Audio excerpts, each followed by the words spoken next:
Welcome to The Explainer.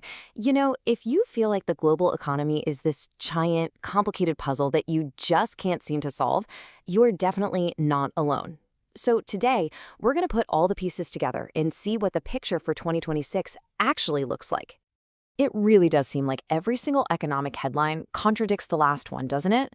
We're hearing about strong growth, but also a slowdown, resilience, but also weakness, all at the exact same time. It's a really confusing picture, for sure. But don't worry, we're about to make sense of it all. So to solve this puzzle, we really need to look closely at three key pieces. First, there's this huge divide in how different economies are growing. Second, you've got central banks doing this incredible high-wire act with interest rates. And third, well, there are some pretty deep cracks starting to form in the very foundation of the global economy. Okay, let's start with that first piece of our puzzle, the Great Growth Divide.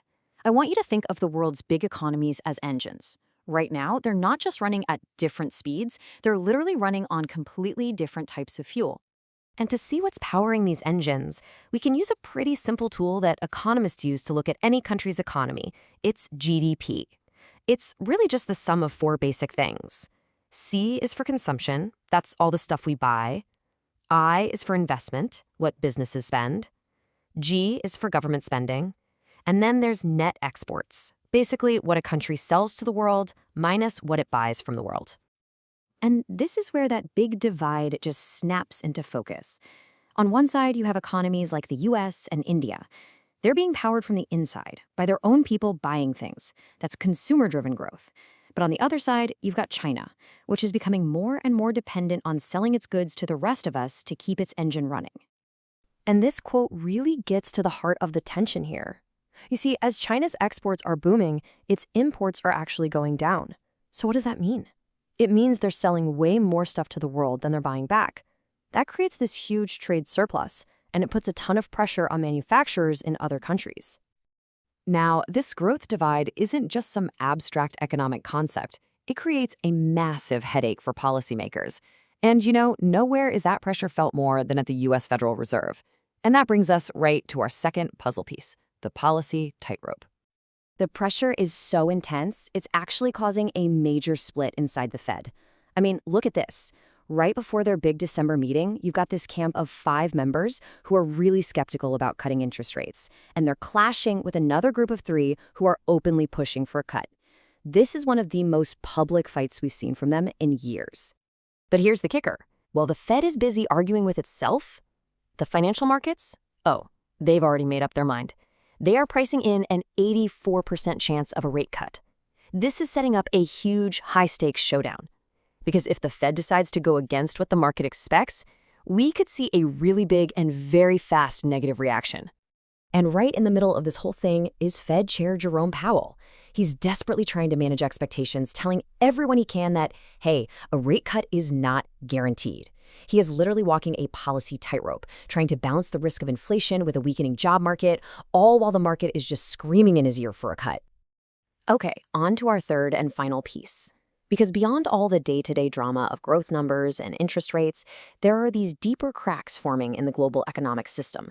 And these are shifts that could fundamentally change the rules of the game for everybody. A top Fed official actually has a name for this trend, economic fragmentation. It's a pretty simple but really powerful idea. That whole era of a super connected, globalized world is kind of fading. We're now moving into a new phase where countries are starting to pull apart, both in how they trade and how their financial systems connect. So why does this matter to you? Well, a fragmented world is a more volatile one. It could mean we see more supply chain shocks, like the ones we saw during the pandemic. It could mean sharper ups and downs for the economy. And maybe most importantly, it could mean a world where inflation is just higher for a lot longer. And there's another crack forming right alongside it. The OECD is warning about something they're calling fiscal fragility.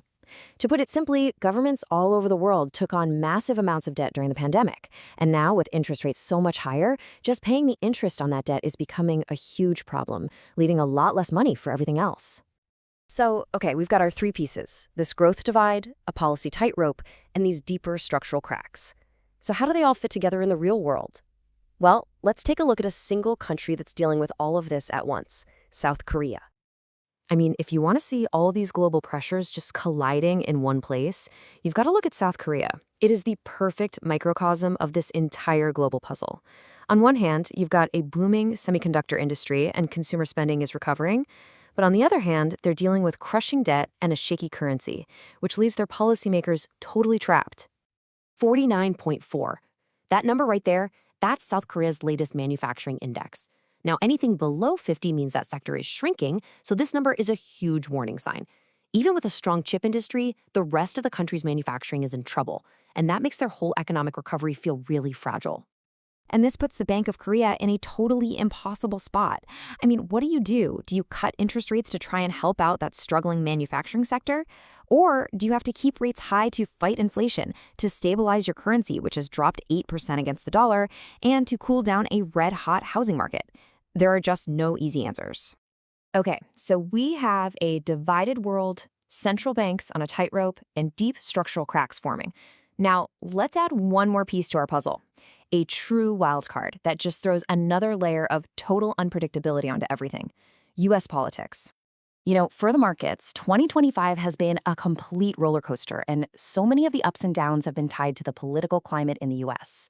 The year started off with this big wave of optimism about the American economy. Some people were calling it American exceptionalism, but that faded into a sell America phase as concerns started to grow before a massive everything rally took over. Now, as we head into 2026, that rally is being tested as the administration's economic plans are hitting some serious trouble. And a key reason for this is a real shift in the political landscape.